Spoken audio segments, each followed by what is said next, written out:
आज हम एक प्रश्न लेकर के सामने बात करेंगे और प्रश्न के हल के साथ में हम बात करेंगे। सॉरी, मैं रिपीट करूंगी। तो प्रश्न है कि आजकल बच्चों का पढ़ाई में मन नहीं लगता है और सभी उम्र के बच्चों का यही प्रॉब्लम है। मैक्सिमम सभी उम्र के बच्चों के साथ में सेम सिचुएशन क्रिएट हो रही है आजकल। तो वह मेरी बात भी नहीं मानता। इस तरह से सभी पेरेंट्स के जो क्वेश्चन है ना सेम ही सेम है कि बात नहीं मानता है, बहुत तंग भी करता है, हाँ, जिससे बहुत डिस्टरबेंस होता है और चिंता भी होती है कि आगे इसका क्या होगा। इस तरह से फिर हमें बहुत सारे बच्चों की वजह से भी टेंशन होती है। तो इस तरह से आगे बच्चा कैसे चलेगा, क्या करना है, उसके लिए क्या करना चाहिए। तो आज के समय में सभी का यही एक क्वेश्चन मार्क में रहता है। बच्चे हमारी बात नहीं मान रहे हैं, पढ़ाई में मन नहीं लग रहा है, सभी फोन में घुसे रहते हैं, टीवी में लगे रहते हैं, यहाँ वहाँ की बातें करते रहते हैं, हाँ, और कुछ बात बोलो तो ध्यान नहीं देते हैं। इसके लिए देखिए, सबसे पहले तो हमें घर का माहौल क्रिएट करना होगा। घर का जो भी माहौल है बाकी उससे शांति से भरा होना चाहिए और प्रेम से भरपूर होना चाहिए। हाँ, आजकल तो बहुत हाई टेम्पर हो जाते हैं बहुत जल्दी से ना। बच्चे ने 1 से 2 बार 3 बार नहीं माना तो अच्छा उसको दे देते हैं, हाँ, खींच के। तो शांति तो है ही नहीं और माहौल सच में आपको चेंज करना होगा। तो उसके लिए क्या होता है कि क्योंकि जो भी कुछ हमारे साथ हो रहा है या फिर जो भी ये माहौल है वह कहीं ना कहीं यही एक इम्पैक्ट है इस माहौल की वजह से, हाँ, उसका असर है। अब हमारे ऊपर आत्मा में 5 तरह के संस्कार लेकर चलती है। आत्मा में 5 संस्कार होते हैं और वह साथ लेकर चलती है। जैसे कि हम सभी जानते हैं, लास्ट बर्थ से लेकर आते हैं, माँ के गर्भ से लेती है आत्मा संस्कार, और तीसरा जब जन्म होता है तब से लेकर अब तक माता पिता, आसपास के माहौल से, दोस्तों से और चारों तरफ में जो भी होता है उससे भी लेकर के आती है। 4th वन है जो हमारा विल पावर है उसका। और 5वां ओरिजिनल संस्कार हमारा 5वां है जो आत्मा के ओरिजिनल संस्कार हैं। अब आप देखिए, क्वेश्चन रहता है कि वह परेशान करता है। तो जो यह शुरू के 3 फोल्डर्स हैं ना, 3 फोल्डर्स हैं जो लास्ट बर्थ, माँ के गर्भ और आसपास के एनवायरनमेंट और अपने जो रिलेशन में आते हैं उनके द्वारा। तो इस तरह से जो भी कुछ किया है यह इन सबसे सीखते हैं। तो ऐसे फिर हम बार बार बच्चों को डांटते हैं, डपटते हैं, मारते भी हैं। हाँ, तो हम कहते हैं कि तू किसी काम का नहीं है, तू कुछ नहीं करेगा, तू पढ़ता भी नहीं है, तू तो बेकार है, देखो तुम्हारे साथ वाले बच्चे क्या कर रहे हैं। हाँ, इस तरह से हम उनको कंपैरिजन में डाल देते हैं ना, उसका बड़ा करना, इसका छोटा करना, इस तरह से। तो इससे क्या होता है कि ये जो फोल्डर्स हैं ना, ये 3 जो फोल्डर्स हैं वो हमारे ऑर्डर पर चलना शुरू कर देते हैं। जो हमारे थॉट रहते हैं वही फिर उस पर खुल जाते हैं। वो खुलने की वजह से हमारे तरीके से फिर वो काम करना शुरू कर देते हैं, क्योंकि हम जो नेगेटिव सोचते हैं, जो नेगेटिव बोलते हैं, तो फिर उसी तरह से वह शुरू करते हैं। और फिर हम वह बात सिर्फ अपने तक सीमित नहीं रखते। सिर्फ बच्चों को डांटना डपटने के अलावा हम आस पड़ोस में भी वही रिपीट करते हैं, अपने फैमिली मेंबर से भी वही शेयर करते हैं कि बच्चा ऐसे ऐसे करता है, ये है हरकतें बच्चे की हैं। इस तरह से तो वो प्लस होते जाता है। अब और आजकल तो फिर खाना पीना भी बच्चे बहुत मुश्किल पाके, न्यू जनरेशन के बच्चे बहुत मुश्किल से खाते हैं। उसका भी एक रीज़न है कि हम उस थॉट से लेकर, उस थॉट को रख कर नहीं बनाते।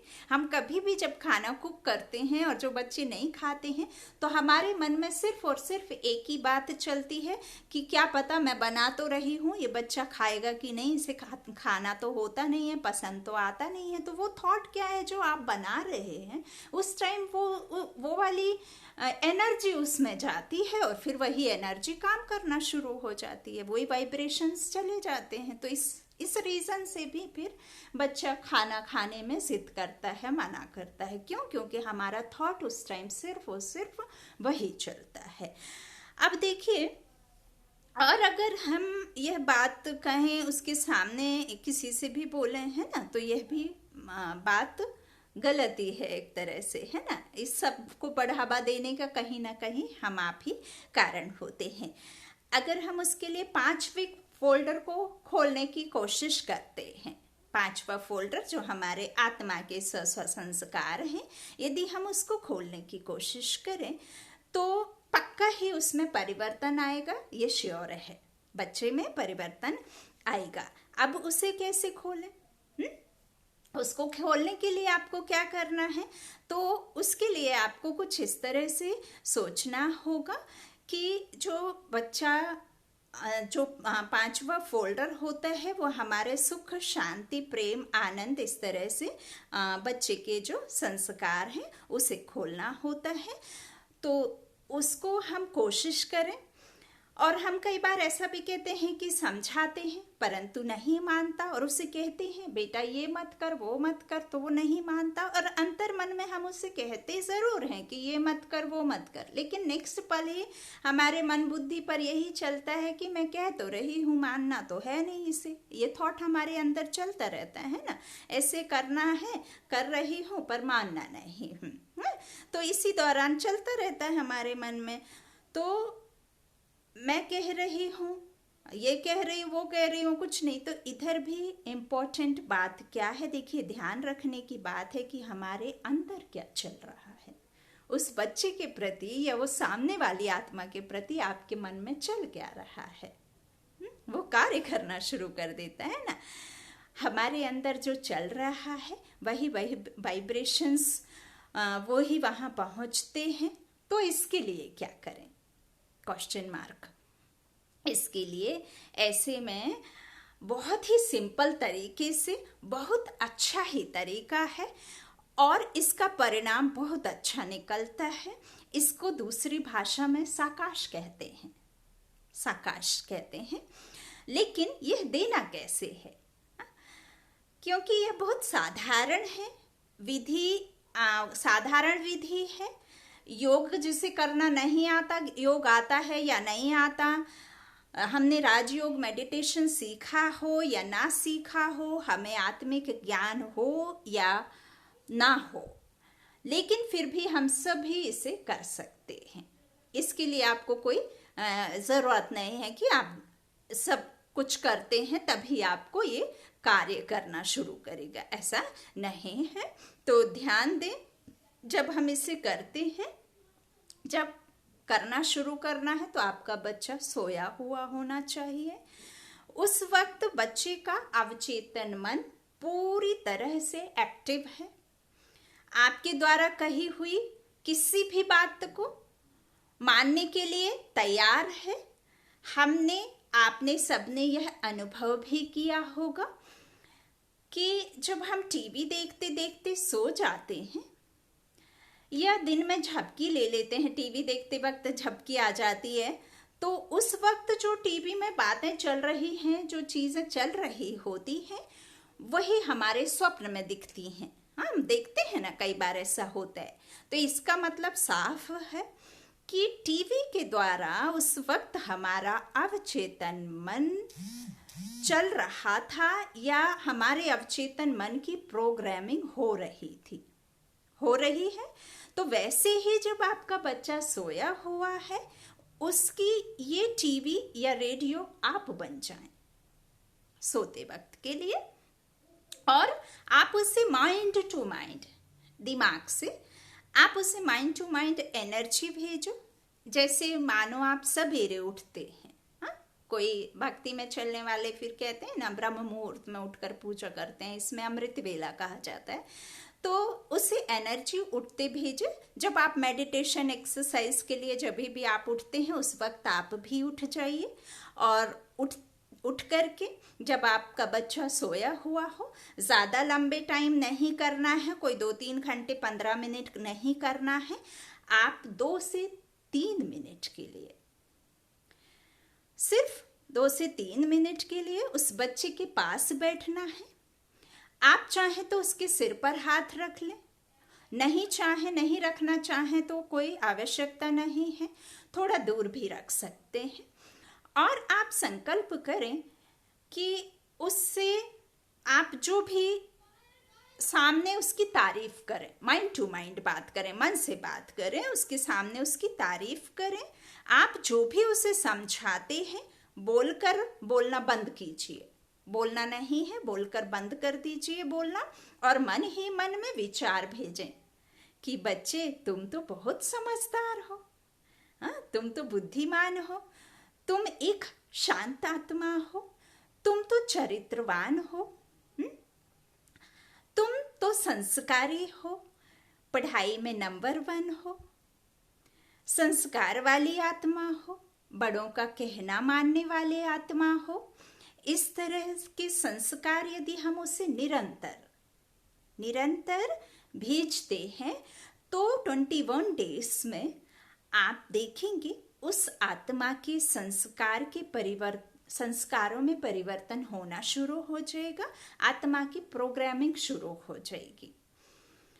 उसका 5वां फोल्डर खुल जाएगा जिसमें हमारे ओरिजिनल संस्कार हैं। मतलब ओरिजिनल संस्कार कहें तो सुख, शांति, पवित्रता, प्रेम, सहयोग करना, समझदारी, यह सब संस्कार खुलने लगेंगे। और धीरे धीरे शैतानी करना, इग्नोर करना, बात नहीं मानना, पढ़ाई ना करना, जो पढ़ाई में मन नहीं लगता है तो लगने लगेगा, और उसमें लगने के साथ साथ वह कार्य भी बेहतर शुरू कर देगा और बेहतर पढ़ाई करने लग जाएगा। लेकिन उससे भी पहले ज़रूरी यह बात है कि जो भी यह कार्य कर रहा है, जो भी उस आत्मा को इस तरह से सकाश दे रहा है, माइंड टू माइंड बात कर रहा है, उसको बहुत ज़रूरी है कि जो बच्चे के पास बैठकर जो पूरे ये कार्य कर रही है आत्मा,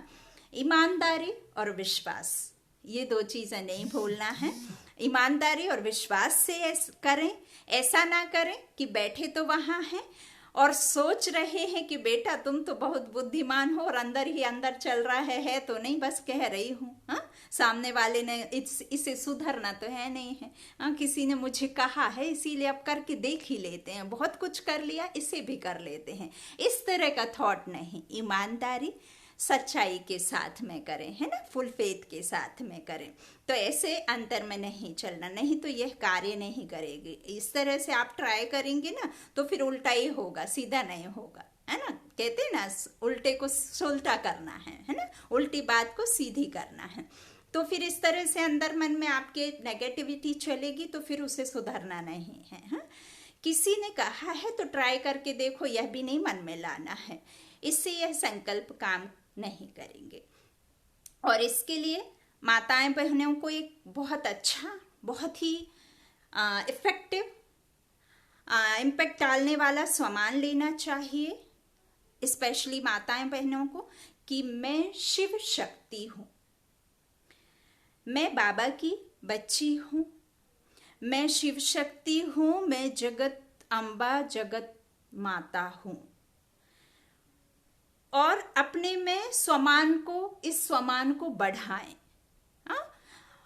हम यह ना सोचें कि मेरा एक बच्चा है, मेरे 2 बच्चे हैं, तो इनका ही कर लूं, इनका ही सुख देख लूं, इनके बारे में ही सोचूं, यही खुश रहें, यही पढ़ाई में अच्छे मार्क्स लाएं।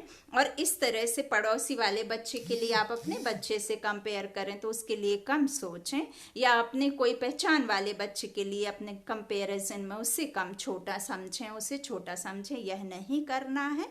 इस तरह से आपका जो सोचना है वह गलत है, और ईश्वर की नज़र में तो वो बहुत बहुत गलत है कि अपने लिए सोचना और दूसरे बच्चे के लिए नहीं सोचना। हाँ, बल्कि हमें यह सोचना है कि सभी बच्चे मेरे हैं। जहाँ भी जैसे भी कोई भी बच्चा दिखाई देता है, आपको उसे देखकर यह फील आना चाहिए, हाँ, कि यह बच्चा भी मेरे बच्चे के समान ही है। यह फीलिंग के साथ आपको उसे गुड थॉट्स, गुड वाइब्रेशंस उसे मन से पहुंचाना है। हाँ, तो उसे गुड थॉट्स, आपके जो वाइब्रेशंस, इससे क्या होगा, मेरे बच्चे के समान है, वह भी अच्छा है, वह भी बहुत अच्छा है, इस तरह से आप जब सोचेंगे ना तो आपके वाइब्रेशंस ना प्योर हो जाएंगे, प्योरिटी बढ़ेगी उसमें। और बहुत फिर जो है आपके प्योरिटी के साथ साथ बहुत देने वाले वाइब्रेशंस हो जाएंगे, है ना। क्योंकि ऐसा क्यों होगा, क्योंकि दाता वाले वाइब्रेशंस निकलेंगे, क्योंकि हम दाता के बच्चे हैं ना। हाँ, तो दाता के बच्चे हैं, शिव शक्तियां हैं, तो हमारे अंदर देने के वाइब्रेशंस ही निकलने चाहिए, लेने के नहीं ना, या उसमें नीचे ऊंचे के नहीं होने चाहिए, है ना। तो यह सम्मान आप बढ़ाएं। योग करते वक्त आप बार बार यह दोहराएं कि मैं शिव शक्ति हूँ, मैं जगत माँ हूँ, और मैं मास्टर सर्वशक्तिमान हूँ। इन्हें दोहराते दोहराते इससे आपकी स्थिति बनती चली जाएगी। आपका अवचेतन मन इनको स्वीकार कर लेगा। जब आप अपने बच्चे को बैठकर वाइब्रेशंस देंगे तब आपका इम्पैक्ट कई गुना बढ़ जाएगा, बहुत शक्तिशाली हो जाएगा। ध्यान रहे, आपको जब आपका बच्चा सोता है तब उसे बहुत अच्छे अच्छे वाइब्रेशंस देने हैं, उससे मन ही मन, माइंड टू माइंड बात करनी है, उसे अप्रिशिएट करना है, मन ही मन, यानी जो बात करते हैं अच्छी बातें करें। उसके लिए सिर्फ और सिर्फ जैसा आप उसे अच्छा देखना चाहते हैं, जैसा आप बनाना चाहते हैं, वही वाइब्रेशंस उसे दें। और बिल्कुल एक तरह से ईमानदारी के साथ करने के साथ साथ इन बातों में, इन संकल्पों में जादुई परिणाम मिलेंगे। और 21 दिन तक करें, और हो सके तो आप इसे सेम टाइम निश्चय करें, एक ही टाइम निश्चय करें जब बच्चा आपका सोता है, और ज़रूर यह कार्य करेगा। क्योंकि ये इतने दिन का जो हमारा नेगेटिव मन में चलते हैं उसका ही तो हमें जो मिला हुआ है, तो फिर उसका भुगतना इतना यूं ही 1 दिन 2 दिन में नहीं चला जाता ना। आपके मन में आपको सिर्फ पॉजिटिव रख करके ऐसा आपको 21 दिन करेंगे, सुबह एक सेम टाइम निश्चित कर लें। और या फिर जब भी आपका बच्चा डीप स्लीप में रहता है तो आप कर सकते हैं। आपको टाइम नहीं है तो आप चलते फिरते भी कर सकते हैं। और ध्यान रखिए अपने बच्चों का, आप बाहर में हर किसी से, अगर उनमें कोई ऐसे संस्कार, कमी, कमजोरी है जो आपको पसंद नहीं है, तो उन्हें फिर सबके साथ में साझा मत कीजिए। शेयर करने से और ज़्यादा उन पर असर उन चीज़ों का होता है। तो ये बात भी ध्यान रखने वाली है, और आप ज़रूर करिए, ज़रूर असर होएगा, बहुत अच्छे परिणाम आते हैं। ओम शांति। शुक्रिया शुक्रिया। ओम शांति।